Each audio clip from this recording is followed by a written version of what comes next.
There's not a lot more that I need to spend time on Saturday's performance against Ohio State. Again, I think they're a really, really good football team.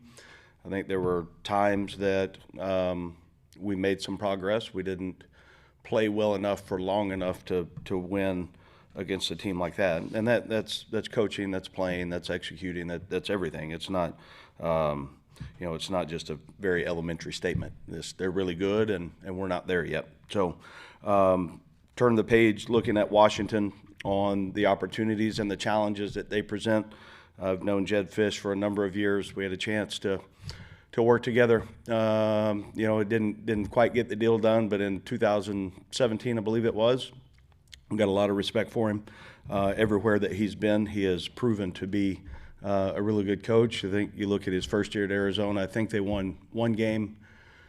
Year two, I think they won 5, and then they won 10, if my memory serves right. So he is able to, everywhere he's been, they've been able to get in winning ways. That's probably why his name is being mentioned for every open job that there is. He's a good coach.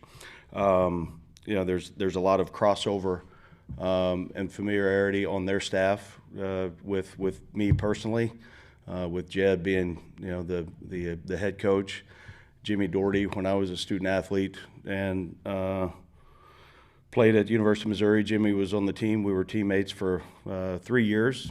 Got a lot of respect for Jimmy. He's had a really good career. I've known their linebackers coach since birth. He's done a really nice job in his career. I know how his guys will play. And then obviously Ryan Walters and I worked together at Memphis and then at University of Missouri, and then obviously he was here. So a number of things that carry over from a personal standpoint of knowing what this team's going to be, how they're coached, the people that are behind the scenes, and I've got a lot of respect for them and how they've played. They're 6-3, and I know that they'll be hungry to play well at home. I look at the way that their offense plays, dynamic quarterback. He throws really well, but can create issues out on the perimeter. I think they've got at least three really good running backs. You watch how they mix and match those guys, their skill sets. Number 12, the receiver, is one of the best in the country, in my opinion. And then they play really, really hard, and they've got a great scheme. And then defensively, structure-wise, if you look at them, really impressed with the way number 48 plays defensive end. He's got a high motor, really, really good player. Number 12, the safety. He stands out every single time you watch him play. Both of those guys kind of jump off the screen on how they played. So we had a really good Monday preparation day. Staff did a nice job putting together an initial game plan yesterday. And then we had a shorter practice today, and our guys did a nice job of that. From an injury front, I think everybody that played in the game on Saturday, right now, I think we're in a position that we will have them at Washington. So that's a good thing. I mean, everybody in college football at this point, week 12 or whatever it is banged up a little bit. So we're no different than anybody else. But look forward to the opportunity. And, you've got to bring it every single week in this league because the guys you're going against are really good. And that would line up to what this week looks like. Maybe you can speak on this even as a player, but as a defensive player, you want to stick to your assignments, but sometimes there's a quarterback that's just a variable that forces you to have to adapt. How does Washington's quarterback kind of do that? Well, as I said, he's really good in the throw game, and then he gets on the perimeter and make things happen. You got to be really smart in your rush lanes because if you get past the quarterback, he can make things happen. I think he's got great speed, and when you combine that with really, really elite quickness, that can put you in a bind really quick because you can, you want to go man coverage and you want to go no low hole help or some of those things. And then there's times that you scheme it up great and you got somebody spying the quarterback and they're just not good enough to go make the play. So he causes a lot of problems. The dual threat quarterbacks on what they can create.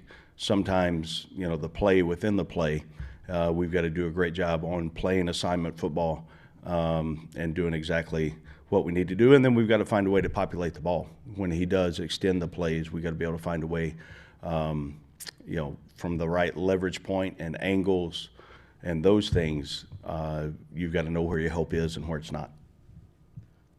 Just to follow up on the injury update you said, because you hadn't heard yet on Charles Correa after the game on Saturday, you got a positive report? Yeah, he practiced today, and I think as long as we trend the right way this week, and don't get anybody hurt in practice, we'll be who we had Saturday.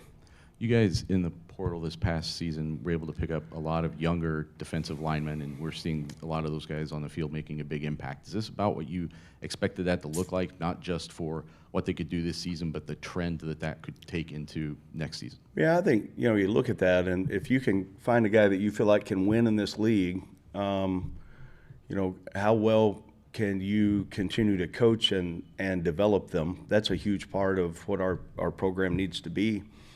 And then can you project well enough that you feel like, okay, he's going to help us initially here this first year, how big of a jump can he make to the next year? I think some of that's starting to show up, but the retention piece is going to be so huge. And I've said that a number of times, but if everybody wants defensive linemen, every single school is going to try to find more linemen on both sides of the ball. So how important it is for us. Hopefully we've created a culture that guys want to stay here.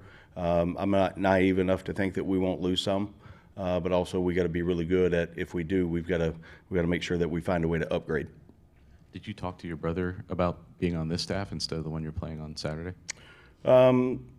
We have talked. We worked together for years ago at the University of Missouri, and he's had a really good career, and I'm proud of him. Ryan, going west, sometimes teams go out a day early. How are you handling that trek west here? Yeah, I think you look some of our experiences. Last year we went to Hawaii from Las Vegas and felt like we had a pretty good plan for that. Look at the time that the kick is, what we really feel like we want to get done before we leave. We're leaving early enough on Friday that we feel really good about our plan. And then, fortunately, we've got to bye the week after because we won't get back to West Lafayette, probably till around 5 a.m. Sunday morning. So, on the back end of that, you worry about it if it's turning around for another quick game. But, our opponent and us both that next week we've got to bye. So I think that helps us out.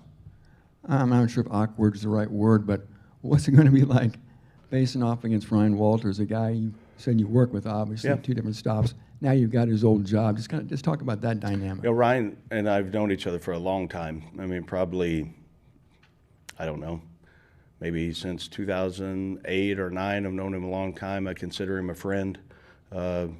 I know his wife Tara and his boys, and so he's a friend. And when I got fired at Missouri, I went to Arkansas and as the coordinator.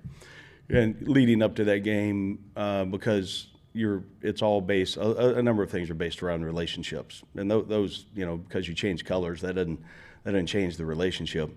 It was from a personal standpoint, it was hard. On both sides, you walk across and you see your guys you recruited, your players that just a few short months ago you're sitting there coaching and developing, and but I think the maturity of being in the business for a number of years. Ryan's a friend, and I hate coaching against my brother. I mean but we signed up for it, so he wants to beat me and I want to beat him. Have you talked or texted with Ryan at all since you got this job? I have. Anything, just friendly exchange, or just how you doing, or? Yeah, I'll keep that between Okay. Coach and I. Who your mom and dad rooting for Saturday? You have to ask them. I don't know if I've ever been the favorite. I don't know. It's strange. I don't know. But I would, the right answer would be both of us, of course. Say it again? No. You guys obviously got a positive final drive with the touchdown, Malachi leading things. Any additional thought to just mixing that in more often, more conventional quarterback possessions with him as opposed to just the package? Yeah, I think, as we've seen the last couple of weeks, there's been more normal, quote-unquote, normal play calls, within the offense. I do think he continues to develop and finds ways to help our team. We're excited about that. And, there's some guys that stepped up and made some plays to that drive, which was good to see. And I thought offensive line, we blocked well. We ran better that drive.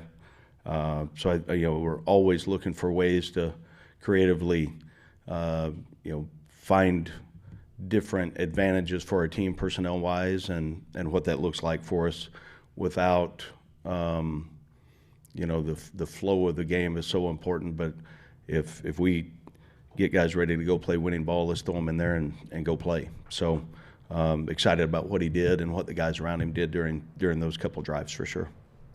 More questions for Coach? Tom?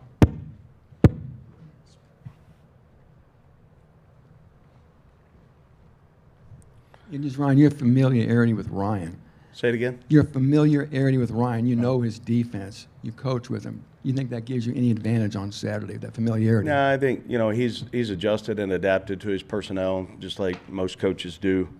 There are things that you look at schematically and you're like, yeah, that looks familiar, but also he's adapted and adjusted and evolved. I would say, like most everybody does. There's always some things that you see on tape. You're like, yeah, that's what I know and remember, and then there's some adjustments and changes in there. Like, yeah, that's a new twist or something new that they're doing. So,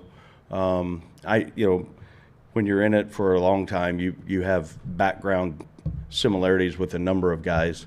So I think you would, there's no more this week than, their linebackers coach. He coached with Coach Henson for 3 years at USC. So there's a lot of carryover there on knowing what either side knows. So it'll be about a great week of preparation, and then how can we go execute consistently for 4 quarters. Anything else? All right. Thank you, Coach. Thanks, guys. Thanks, everybody.